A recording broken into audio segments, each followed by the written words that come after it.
British Airways is the biggest airline in the UK and one of the biggest in Europe. It has a lot of trips between Europe and North America.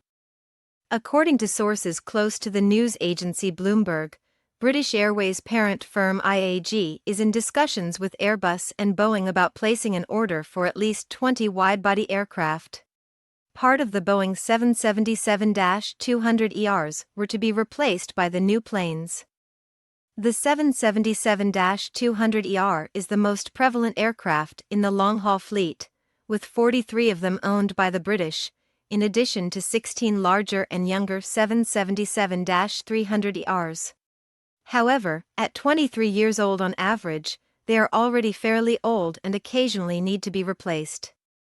In addition to 2 Airbus A350-1000s and 18 Boeing 777-9s, British Airways still has 17 Boeing 787-10s on order, but more orders are required to replace the whole 777-200ER fleet.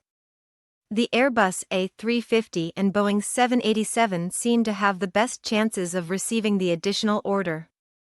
Competitor Air France-KLM revealed 2 weeks ago that it would replace its 777-200ER fleet. The Airbus A350 has been chosen by the French-Dutch aviation company to replace the Airbus A330. KLM predicts the debut of the A350 in 2026.